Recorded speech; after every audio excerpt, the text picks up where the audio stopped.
Alright, today I'm upgrading the silver 2008 P71 to the same fog lights that I have in the 2010. So I'm going to be removing those, which are just not the greatest. I mean, this better than nothing, but they're not better than these. So this is what we're going to go with, and I'll do them in the same location. So I'll put them basically in that section there. So this will be a retrofit video, and I'm not going to have before and after footage. You're just going to have to trust me that driving with the old ones is not as good as driving with these. Included in the box are two of everything shown. So you have the 7-inch LED combo spot and floodlight. You have a washer, a small nut, a larger nut, a smaller bolt, and a larger bolt. Obviously, when I say smaller, I'm talking about thickness. Obviously, that's a lot longer than what I'm calling the thick bolt or the big bolt, and a mounting bracket. Those go together. This goes together. This runs through there and mounts it to the light like that. This one goes through there and mounts it to the vehicle.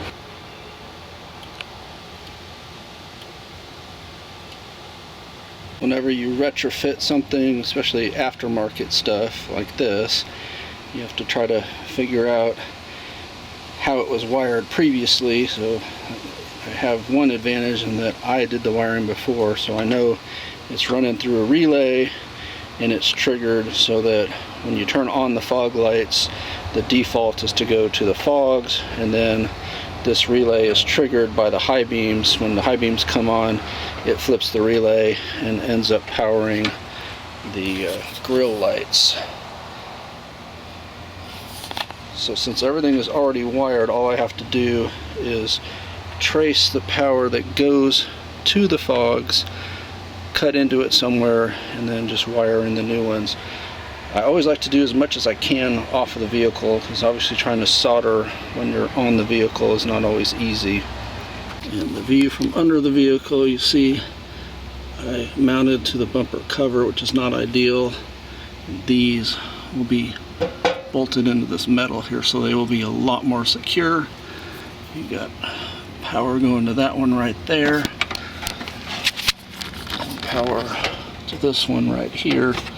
So I'll be able to cut that and just solder into there.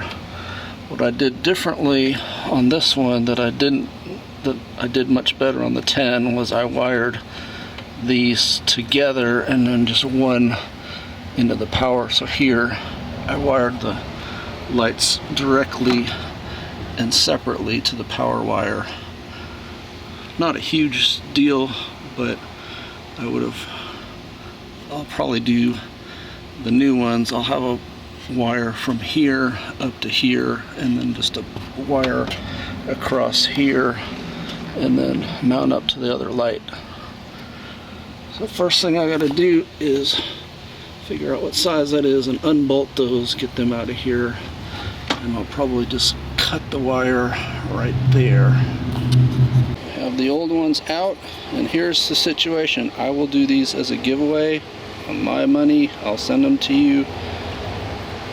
Basically, you'll have the wires cut there, and you'll have the mounting brackets. So you'll be able to install these on your car. They still work, and so they're just not as bright as these.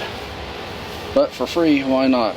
So here's the rules, real simple. I need 100 likes and 100 comments in the first month of this video, and you have to have a US shipping address that I can send it via the post office for the cheaper rates.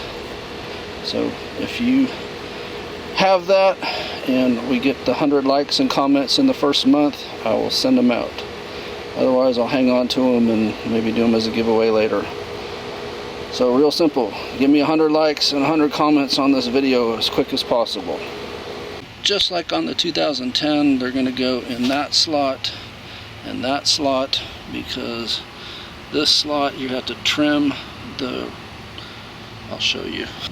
So if you mount them here, you have no cutting, but to put them in there, you see that support bracket is in the way right there. So you would have to trim a decent chunk off of the front there. Now, I'm gonna be honest, I don't know. That may not matter if you cut that, but I'm choosing not to cut it because it'd be enough of it off of there that it's gonna weaken it some. And since they seem to work fine in this other slot here, I'm just gonna do that. So you see I've marked where to drill the mounting holes. And then you just want to take a tape measure across here, and that's about the length of wire you need to connect them with, minus about 5 or 6 inches. So you can see it's about 18, so you could probably get away with about 12 or 13 inches of wire between them, since they do have a little bit of play. Okay, I cut 13 inches of wire, squeezed it together here, putting a little flux on it.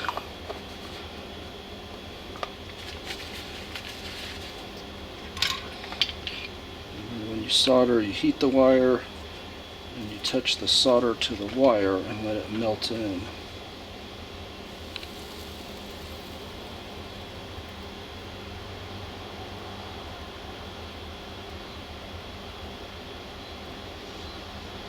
That's how you get a good solder connection there.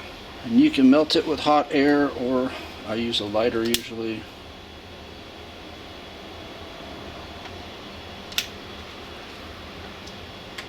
These pieces love to fall off, so make sure you get them on before you twist the wires together. So there's not really a perfect way to twist. There's lots of different styles to do it.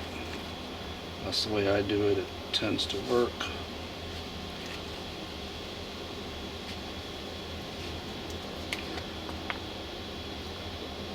Put some flux.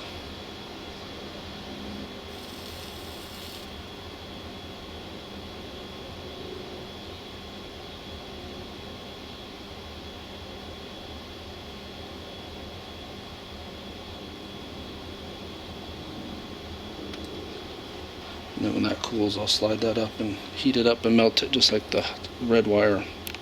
And then you should always put some conduit as just an extra layer of protection.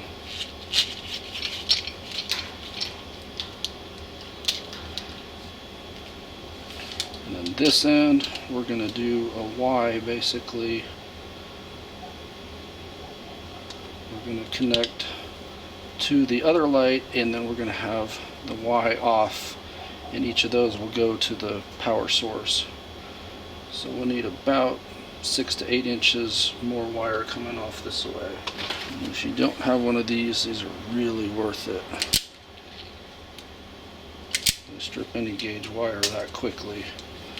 So what I'll do on this one, since we're doing a Y connection, we'll squeeze those together like that, and then we'll solder in the light to there, and then that will go to the power source. You always want to check and make sure, like this one, it's just a little bit off, so I'm going to go ahead and put some tape over that just to be extra cautious. It's probably not going to do anything because it'll be covered with conduit as well, but on the off chance, since that is hot, if it touches anything ground, it'll short and pop the fuse. So we just want to be extra cautious there. And we can test my work here on the bench, and you see they are working. So we're ready to go to the car.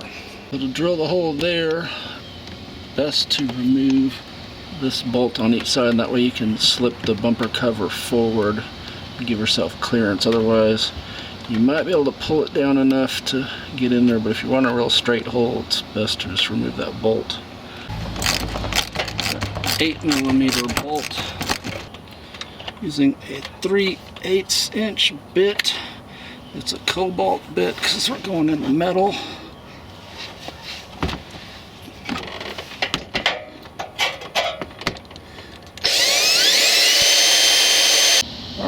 brackets are finger tight in. I don't want to torque them down until I get the lights lined up so that they're perfectly aligned with these gaps here. And these have a little bit of side-to-side movement if you were off when you drilled your hole. And of course, don't forget to put those bolts back on if you took those off. So we will test fit the lights now, bring them in, put them in the brackets, get them lined up, and be ready to bolt them in. I did put Loctite on the bolts, and I'll put Loctite on the bolts that go through.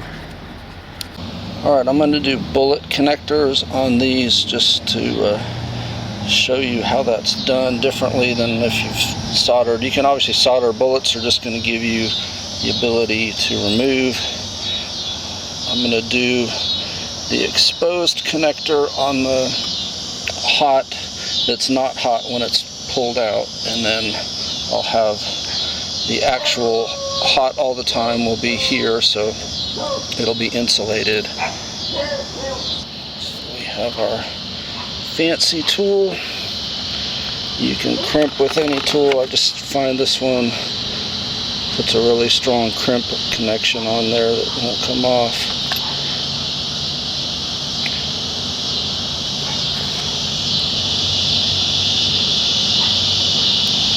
So just push that in there.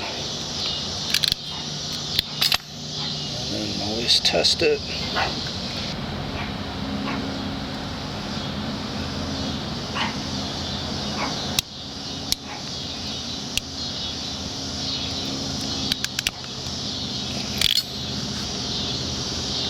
On the opposite side, I'll put this on the ground and this on the hot, and then they just snap together. And I'm going to have to do that off camera because I can't get a good camera angle where I'm reaching up under the bumper to do it. So the bolts that hold it to the frame are 13mm nuts.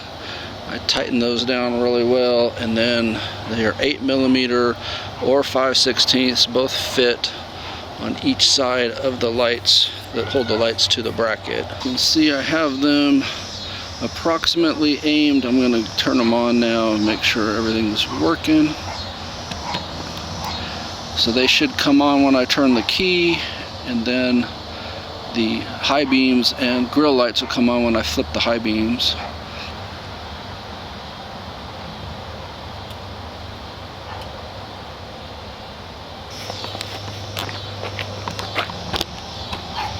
I think those are aimed pretty well. They're lighting up in front of the car.